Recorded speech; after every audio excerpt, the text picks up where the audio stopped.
আল্লাহর কসম, আল্লাহর কসম, আল্লাহর কসম, যে কুরআন অর্থসহ বুঝে পড়বে সে সত্য খুঁজে পাবে। এই কথাগুলো অমুসলিমরা কেন বোঝে না? অমুসলিম অবস্থায় মারা গেলে চিরজীবন জাহান্নামে থাকতে হবে।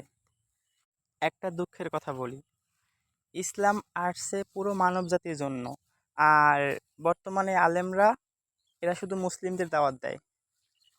অথচ জান্নাতে যেতে হলে শুধুমাত্র লা ইলাহা ইল্লাল্লাহ প্রয়োজন। যে অন্তর থেকে একবার হলেও লা ইলাহা ইল্লাল্লাহ পড়বে, আল্লাহকে বিশ্বাস করে, সে জান্নাতে যাবেই যাবে।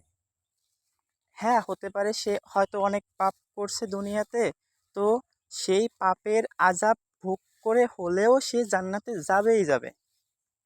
নবীজি ইসলামের জন্য কত পরিশ্রম করছে, অমুসলিমদের মুসলিম বানানোর জন্য কত চেষ্টা করছে। আর বর্তমানের আলেমরা, দায়ীরা, এরা শুধু মুসলিমদের দাওয়াত দেয়। অথচ দাওয়াত পাওয়ার বড় যোগ্যতা রাখে অমুসলিমরা। অমুসলিমরা দাওয়াত পাওয়ার বড় হকদার।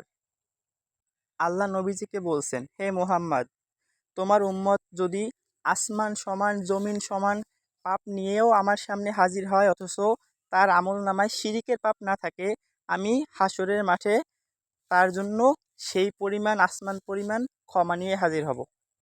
তো আমাদের তো আগে উচিত অমুসলিমদের বাঁচানো।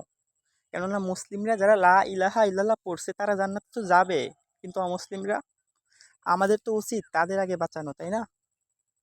আমি যদি একজন আলেমকে বলি যে আপনাকে আল্লাহ মুসলিম ঘরে পাঠাইছে, অটোমেটিক্যালি কালিমা পড়াইছে, জান্নাত আপনার জন্য নির্ধারণ করে দিছে, কিন্তু একটা অমুসলিমকে, সে কি দোষ করছে, সে অমুসলিমের ঘরে কেন জন্মগ্রহণ করছে, তাহলে সে আলেম কি বলবে জানেন? সে বলবে আল্লাহ তাকে বিবেক দিছে, কুরআন দিছে, নবী দিছে, সে সত্য খুঁজে ইসলাম ধর্মে আসুক, সে এটাই বলবে।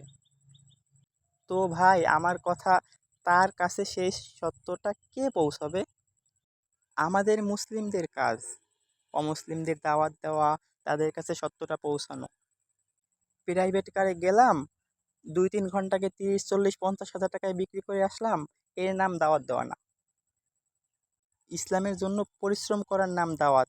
অমুসলিমদের ঘরে ঘরে গিয়ে দাওয়াত দেওয়ার নাম দাওয়াত। নিজেকে লজ্জিত করার নাম দাওয়াত। কিন্তু এই কথা বাংলাদেশের আলেমদেরকে কে বুঝাবে?